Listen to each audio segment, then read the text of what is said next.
Because it's Friday, you ain't got no job, and you ain't got shit to do. Hey, what's up, everybody? It's Chad from the Beerded Hops podcast. Time for a Friday morning beer review. Let's get the weekend fired off with an Innis and Gunn for Friday morning beer review. It's Friday, gotta get down on Friday. Everybody's looking forward to the weekend. All right, we got a what I hope is going to be a really good, interesting beer this morning. I've got the Innis and Gunn barrel-aged bourbon barrel porter. Innis and Gunn actually started out as a barrel-aged beer brewery before they ever got into lagering or Scotch ales or anything like that. I have had their Scotch ale. It's pretty good. But I saw this one on the shelf the other day, and I thought, we don't do a whole lot of imports. The Scotch ale was good enough that got me kind of super intrigued when I saw the barrel-aged bourbon barrel porter. I did not know that they were a specialty barrel-aging beer company. Started back in 2002, 2003, something like that, where they actually came up with the idea in Scotland, is where the brewery is based out of, to age beer in barrels. And they actually started out by throwing out the first batch without ever tasting it, for what I understand. And then they came back to it, and the brewery was started. They do a couple of different barrel aging processes. The regular one that everyone's pretty much familiar with, where you put the beer in the barrel and just let it age, which I think is probably how this one is brewed and aged. I'm not positive on that, but there isn't really much on the internet about this particular beer. I mean, it's on Untapped and Beer Advocate, but it's not on their website anymore. So I don't know when this was actually brewed. If it's like a new brew, this like right now, November, December timeframe, or if this was out earlier this year, because on Untapped it was put in on May 1st. It's on Beer Advocate a little bit earlier than that. I want to say sometime in 2017. December of 17. So maybe it's been out for a year or so. I don't know the age on this particular bottle that I'm holding. There is no date on it. They do a really nice job with their bottles. It's got some embossed raised letters. I don't know if that's embossed. I don't know what it is anyway. And then the label for the barrel-aged porter, it's kind of a purplish color, maroon. Very nice looking label. That's actually what attracted me to the other Innis and Gunn that I had. Barrel-aged bourbon barrel porter.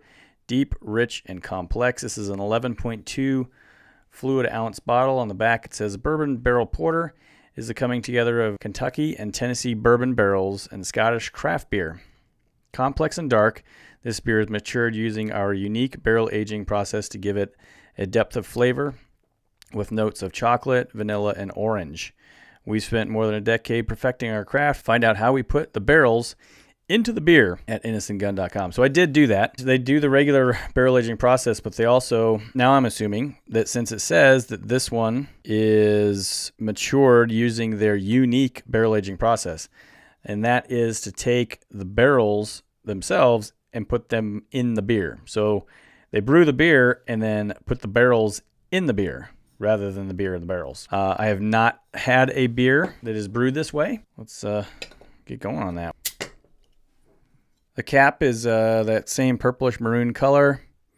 Innis and Gunn, established 2003. Let's give it a pour and a smell, and we'll see how she tastes. Okay, we got a nice fizzy head.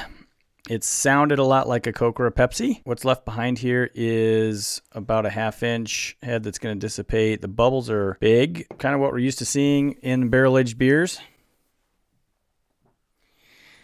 And what are you doing, Jers? Come here. Come here. All right, well, I have a little dog that's being uncooperative. She's behind this black curtain. So if the curtain moves, that's what it is. Anyway, back to the beer.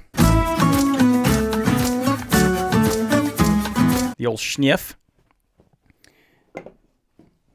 Not really sure why I thought I could do a podcast with dogs running around the room, but anyway, I did. And it didn't work. Okay, back to the sniff. It is chocolatey and vanilla-y. It's weird. I almost get a fruity, somewhat of a fruit smell. I don't know what fruit it is. Raspberry-ish maybe. That's not in the description, but that's what I smell. Let's go for the taste, because that's what this is all about. Yeah, I mean, it's good. For a bourbon barrel-aged beer, it doesn't taste barrel-aged, really, in any way. It does not have any bourboniness to it. Doesn't have any burn whatsoever. It's kind of surprising too. The ABV on this is only 7.4. So for a bourbon barrel-aged beer, I mean, a lot of times we see those in the 10% or higher ABV range. It is not alcohol-y, not bourbon-y in the least, which is kind of disappointing when you're drinking a bourbon barrel-aged beer hoping you get the bourbon flavor and you don't get it. It's not a bad beer. It's just I don't get the barrel-aged nomenclature on the bottle, other than I'm sure that it is definitely done, or it is brewed and then barrel aged. I just don't taste it. That's kind of disappointing. I'll say my initial rating on this one is going to be a solid 3.5. But honestly, if I compare it to other barrel aged beers, it would be like a 3. If I just drank this, not knowing what it is, I would have thought this was just a nicely balanced, smooth drinking porter. It doesn't have any earthiness to it. It's got good vanilla, chocolate flavors.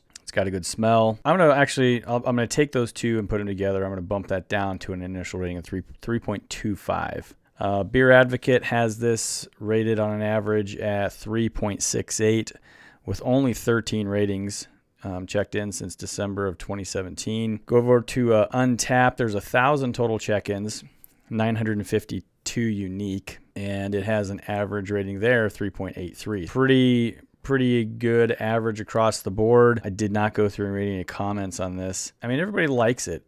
Okay, here's a good comment. Surprisingly different from the barrel-aged dark beers here in the U.S. I wonder if this would have gotten better with age. Well, maybe. I've got 4 of them. Maybe I'll age one, see what happens. I'm trying to figure out what the fruit flavor is. As it sits there, washes down. And by the way, it has a very good mouthfeel. It might be cherry. It says orange on the bottle. I don't get any orange. It's more cherryish to me. Vanilla, chocolate, and orange. Now that I know that, let me taste it again. Maybe slightly up front, a very slight orange flavor, but it's chocolate, vanilla, not heavy on either one of those. Kind of like a cherryish finish to it. I don't know. It's okay. It's, I'll drink. This is room temperature, by the way. Maybe I'll chill one and see what happens when it's chilled. But this is totally room temperature.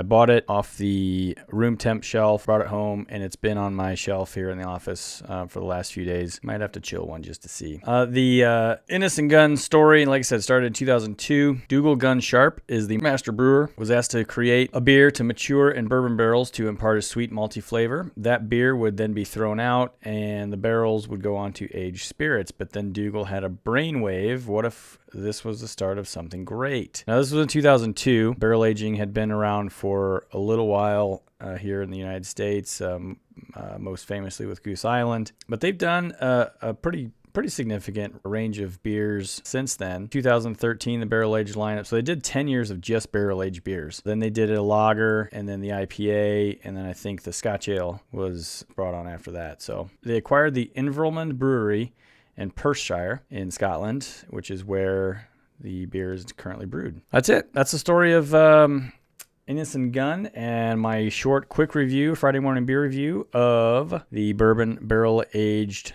porter. 3.25 is my initial rating. I'll continue to drink this one. I might wait on a final check-in on this to see if I chill one to see if the flavor changes any. So I'm going to go the opposite way of what we typically do with stouts and barrel-aged beers, and that is to cool it, wait for it to warm. In this case, I'm drinking it warm, and I'm going to go cool one and see what the differences are.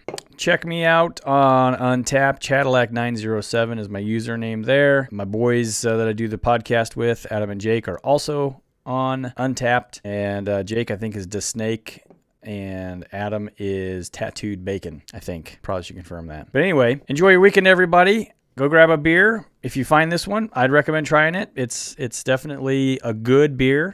Just don't get your hopes up that you're going to get a lot of bourbon flavor, because you won't. It's a very flavorful porter. And if I were rating this against other porters, it probably would have a higher rating. But because it's a barrel-aged beer and it comes across as just a flavorful porter, my rating is not going to go into the exceptional category of 4 or higher. But we'll see what happens to it as I continue to sip on this one and try a little cooler one later on. Until next time, have a great weekend, everybody.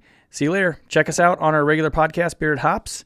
We also do a sports show called Tap Handle Sports, and we're having just a lot of fun and drink whatever we want, talking about sports, mostly the NFL. Okay, Bye now. I'm going to go drink my warm beer.